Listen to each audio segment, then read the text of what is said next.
హల్లెలూయా. ఈరోజు మన వాక్య భావము మత్తయి సువార్త 5వ అధ్యాయము 17-18 వచనములు.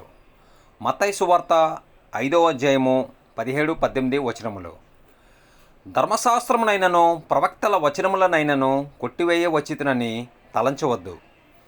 నెరవేర్చుటకే గాని కొట్టివేయుటకు నేను రాలేదు. ఆకాశమును భూమియు గతించిపోయిననే గాని ధర్మశాస్త్రమంతయు నెరవేరు వరకు దాని నుండి ఒక పుల్ల అయినను ఒక సున్న అయినను తప్పిపోదని నిశ్చయముగా మీతో చెప్పుచున్నాను.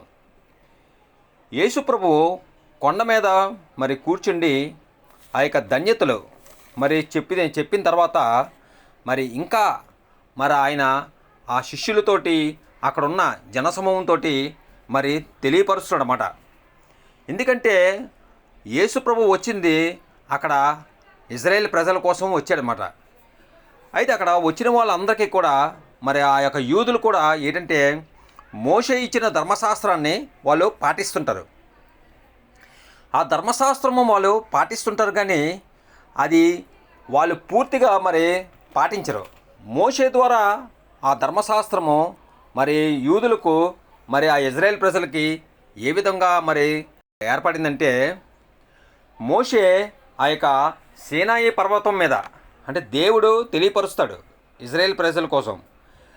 మోషేని పిలుస్తాడన్నమాట ఆ సీనాయి పర్వతం మీదకి.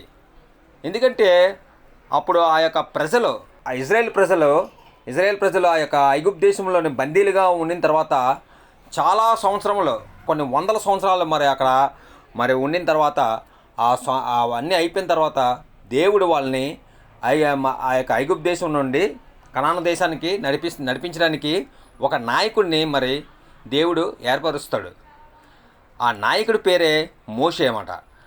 దేవుడు ఆ మోషేని ఆ యొక్క సీనాయి పర్వతం మీదకి పిలిచిన తర్వాత ఆ సీనాయి పర్వతం మీద దేవుడు ఆ యొక్క ధర్మశాస్త్రాన్ని ఒక 2 రాతి పలకల ద్వారాగా దేవుని యొక్క వేలుతోటి వ్రాయబడిన ఆ యొక్క పలకలో 2 రాతి పలకలో ఆ యొక్క మోషేకి దేవుడు ఇవ్వడం జరుగుతుంది. అదే ధర్మశాస్త్రము.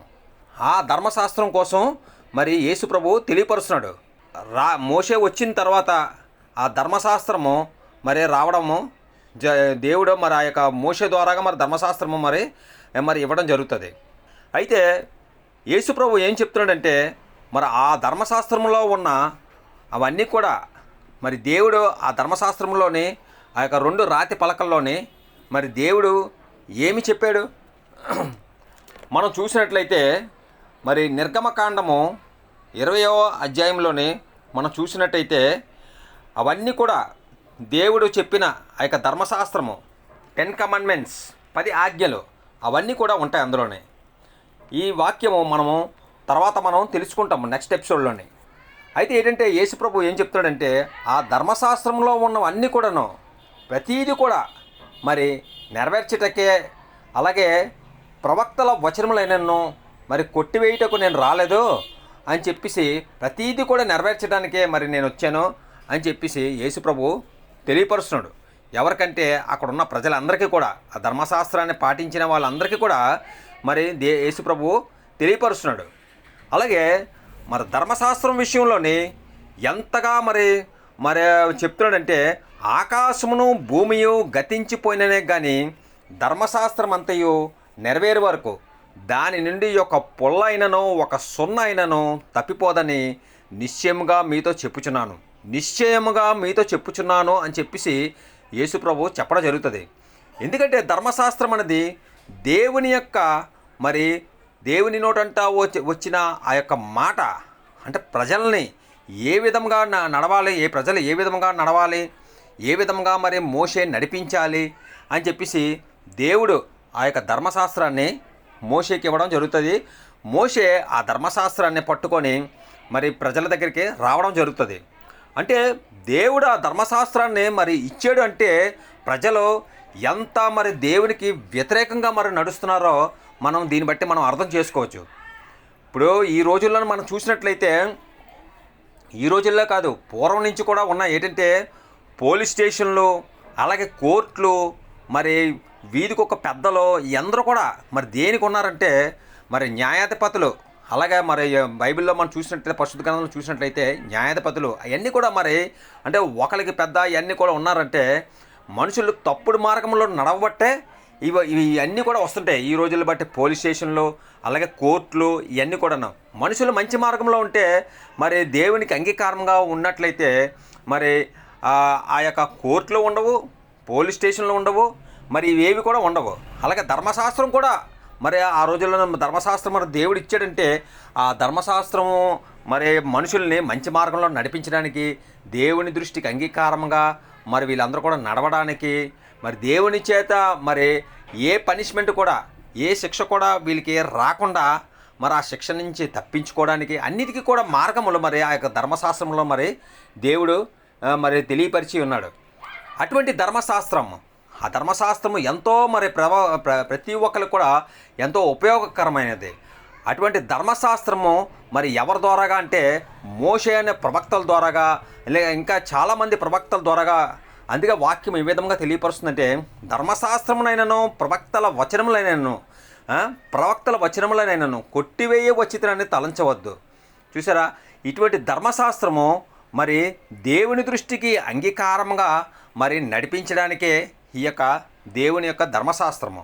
మరి వాటిని నెరవేర్చుటకే కానీ మరి కొట్టివేయుటకు నేను రాలేదన్నాడు. అందులో ధర్మశాస్త్రంలోని ఏ చిన్నది కూడాను అంటే ఒక చిన్న అల్పము అంటే చాలా తేలిగ్గా, పోనీ ఇదే కదా చాలా చిన్నదే కదా అని చెప్పేసి మనం చాలా అల్పముగా మనం తీసుకోకూడదు. ఆ చిన్నది కూడాను ఎంతో శక్తివంతమైనది. అదే వాక్యము ఏ విధంగా తెలియపరుస్తుందంటే మరి ఆకాశమును భూమియు గతించిపోయిననే కానీ ధర్మశాస్త్రం అంతయు నెరవేరే వరకు. ఆకాశమును భూమియు సృష్టించిన వాడు ఎవడో? సృష్టికర్తమైన యెహోవా తండ్రి గారు. అటువంటి యెహోవా తండ్రి అంటే యేసు ప్రభు యొక్క తండ్రి, యేసు ప్రభు యొక్క తండ్రి గారు మరి ఆ యొక్క మరి ఆకాశాన్ని భూమిని మరి సృష్టించడం జరుగుతుంది.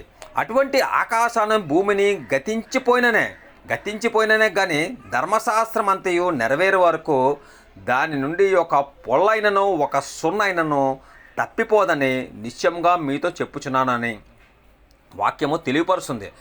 ఆకాశం భూమి గతించిపోయిననే కానీ ఎటువంటి గతించిపోయినా సరే మరి అందులో ఉన్న ఒక సున్నైనను ఒక పొల్లైనను తీసివేయబడదని మరి వాక్యము తెలియపరుస్తుంది.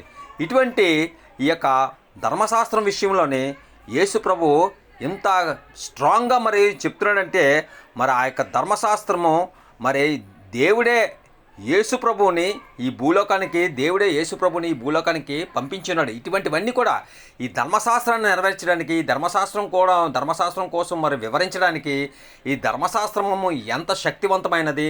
ఈ ధర్మశాస్త్రము మరి దేవుని నోటంట వచ్చిన ప్రతి మాట, ప్రతి పలుకు అన్నీ కూడా మరి దేవుని వ్రేలి చేత మరి అగ్ని చేత మరి వ్రాయబడిన ఆ యొక్క 2 రాతి పలకలు ఆ ధర్మశాస్త్రము.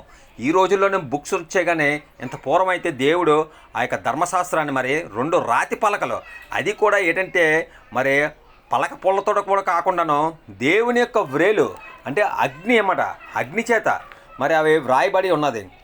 మరి ఇక్కడ మనం చూసినట్లయితే నిర్గమకాండము 31వ అధ్యాయంలోని 18వ వచనంలోనే మనం చూసినట్లయితే సీనాయి కొండ మీద మోషేతో మాట్లాడుట ఎవరో దేవుడు, యెహోవా దేవుడు మాట్లాడుట చాలించిన తర్వాత ఆయన తన శాసనములు గల 2 పలకలను అనగా దేవుని వ్రేలిచే వ్రాయబడిన 2 రాతి పలకలను అతనికి ఇచ్చాను. ఎవరికి? మోషేకి దేవుడు ఇవ్వడం జరుగుతుంది.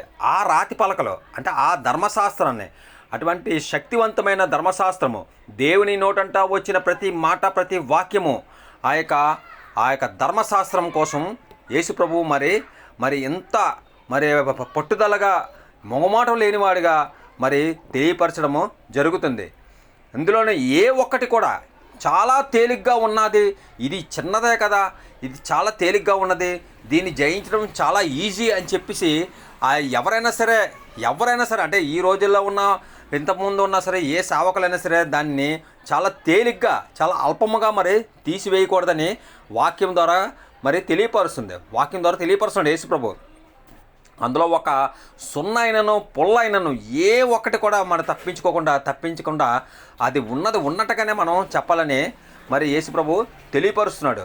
ఇటువంటి ధర్మశాస్త్రమును మరి ఈ ధర్మశాస్త్రం మనం పాటించినట్లయితే మనము మరి దేవుని దృష్టికి అంగీకారంగా మనము ఉన్నట్టే, అలాగే దేవుని యొక్క పరదేశంలోనే మనము ఉన్నట్టే అని వాక్యం ద్వారాగా మరి యేసు ప్రభు తెలియపరుస్తున్నాడు. ఈ వాక్యము ఇంతటితో సరి. ఆమేన్.